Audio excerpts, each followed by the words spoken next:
Veth Kala was a city unlike any other. Imagine, if you will, a place built from glowing moonstone and polished sun crystals. Towers spiraled into the sky, so tall they seemed to tickle the clouds. Bridges made of pure light connected floating islands. Magic flowed through Veth Kala like a river, making the air hum and the flowers sing softly. It was a city of wonders, a beacon of light in a world that often fell to darkness. But even a city made of magic needs protectors. It needs people who stand guard, ready for anything. Veth Kala had two groups of guardians. They were as different as the sun and the moon. They were the keepers of sun and shade. The first group was the Sunwalkers. You couldn't miss them. Their armor was made of golden steel, polished so brightly it hurt your eyes to look at it directly. They carried spears that crackled with sunlight and shields that shimmered with heat. The Sunwalkers were loud, proud, and always smiling. They patrolled the city during the day, their laughter echoing through the crystal streets. They loved the attention, the cheers from the citizens, and the warmth of the sun on their faces. They saw themselves as the true heroes of Veth Kala, the shining symbols of its strength and glory. Everyone looked up to them, quite literally, as they marched on the highest walls. Then there was the Night Guard. If the Sunwalkers were a roaring fire, the Night Guard was a silent shadow. They were the city's protectors when the moon rose and the stars came out. Their armor was made of dark, matte black material that drank the light. They carried short, sharp blades coated in shadow and moved with a quietness that was almost spooky. You could be standing right next to a member of the Night Guard and not even know it. They didn't seek cheers or praise. Their job was to watch, to listen, and to melt into the darkness, becoming one with the night they were sworn to protect. They were the city's unseen, unheard defenders.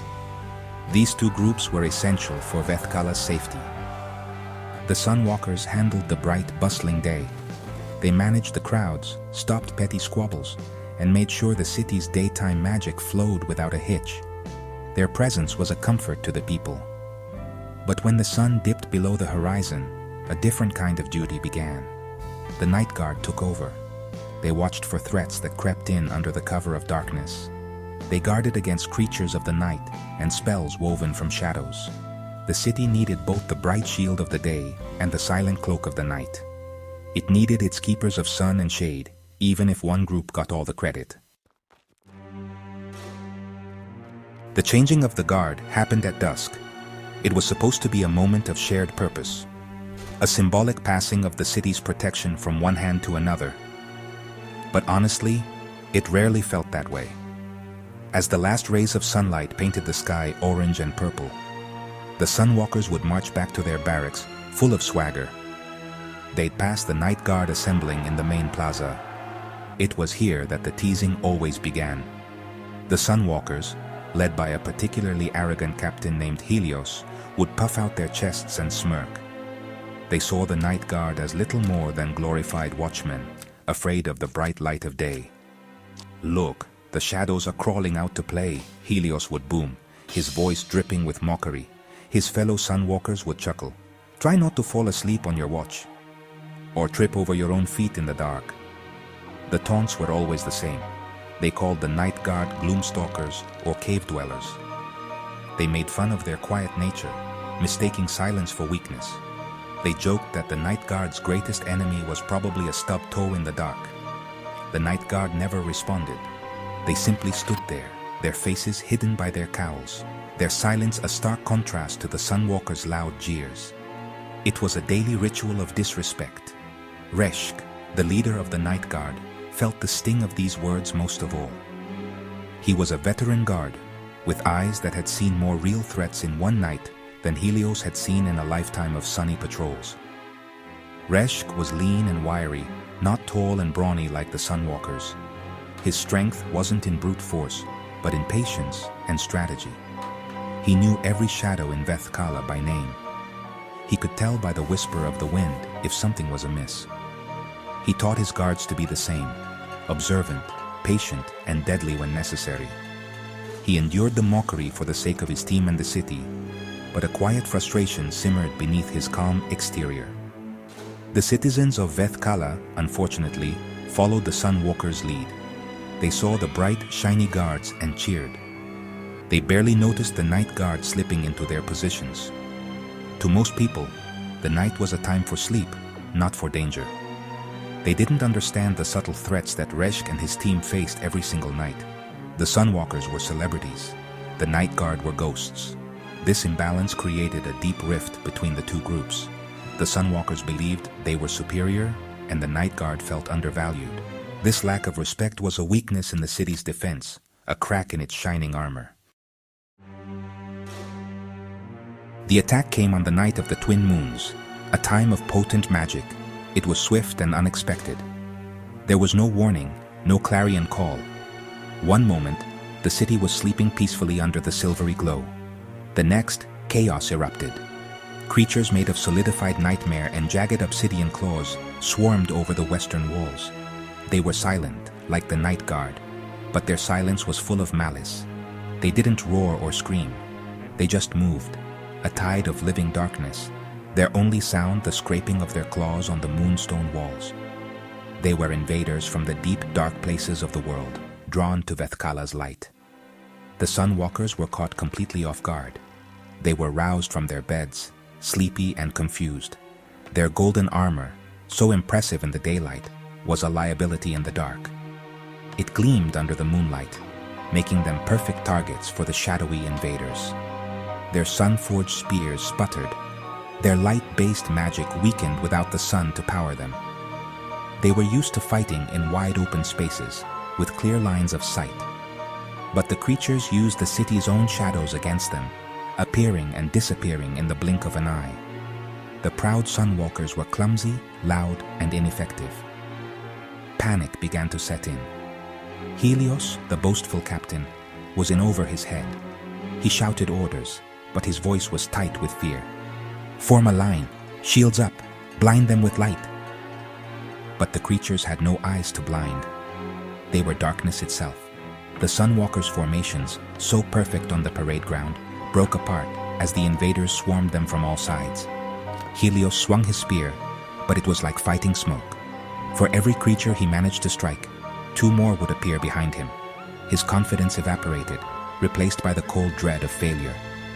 The city's bright protectors were failing. The light was being swallowed by the dark. Meanwhile, Reshk and the Night Guard were not panicking. They were in their element. The darkness was their home, the shadows their allies. When the attack began, they didn't rush forward blindly. Reshk held up a hand, and his team melted into the alleyways and rooftops they knew so well. They had trained for this. They had prepared for an enemy that used darkness as a weapon. While the Sunwalkers were creating a noisy, glowing mess, the Night Guard became invisible. They watched, they listened, and they waited for the perfect moment to strike. The city was in chaos, but for the Night Guard, it was just another night on the job. Reshk gave the signal. It wasn't a shout or a horn. It was a soft click, a sound like two stones tapping together, a signal only his team would recognize. Instantly, the Night Guard moved as one. They didn't charge head-on. That was the Sunwalkers' way. Instead, they used the chaos created by their daytime counterparts as a distraction. The invaders were so focused on the big, shiny targets that they didn't notice the real threat emerging from the shadows all around them. The Night Guard struck from behind, from above, from the narrow spaces between buildings. They were a whisper of steel in the night. Their skills, once mocked, were now the city's salvation. Their dark armor made them impossible to see. Their silent movements allowed them to get impossibly close to the enemy. The Night Guard knew that these creatures were not physical beings in the normal sense. Hitting them with brute force was useless. You had to strike their core, a small, pulsating knot of shadow magic hidden within their forms. Reshk had studied ancient texts about such beings. His team was trained to spot these cores in the deepest darkness. With quick, precise strikes from their shadow-coated blades, they began dismantling the invaders one by one. Helios and the surviving Sunwalkers could only watch in awe. They had been flailing uselessly, but the Night Guard were fighting a deadly silent ballet. They saw Reshk's team flow around the enemy like water, never wasting a movement.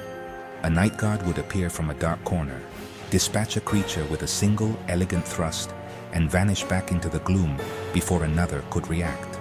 Reshk himself moved like a phantom, coordinating his team with subtle gestures. He pointed to a weak spot in the invader's flank, and two of his guards were there in an instant, their blades finding their mark.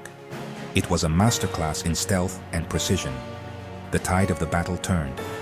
The invaders, who had seemed unstoppable, were now confused and faltering. They couldn't fight an enemy they couldn't see.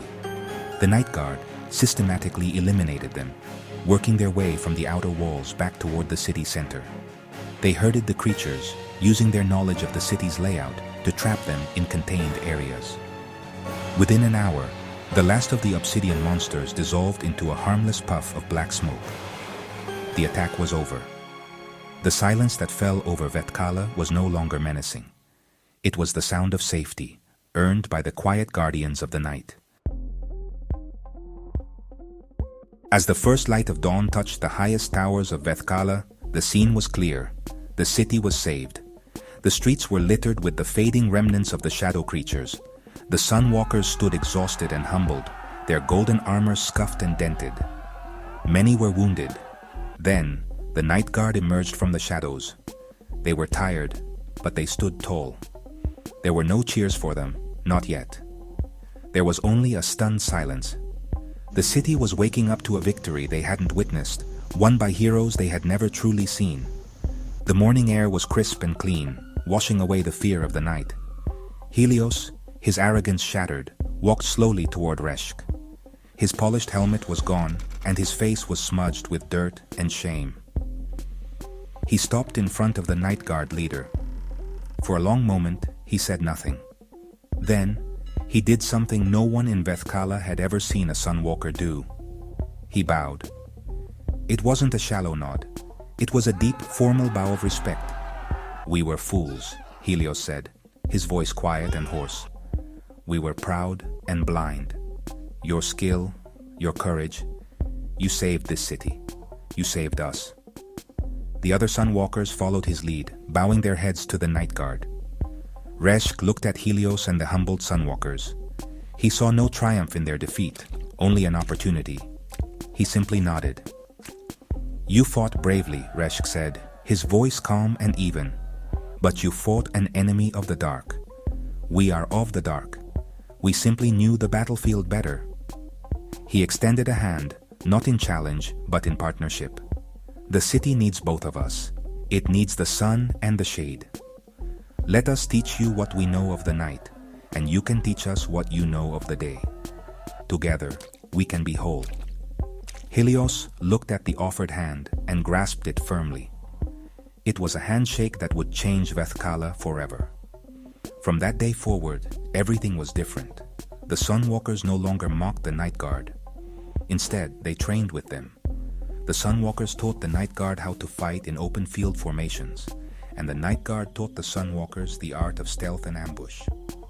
They learned to respect each other's strengths and cover each other's weaknesses.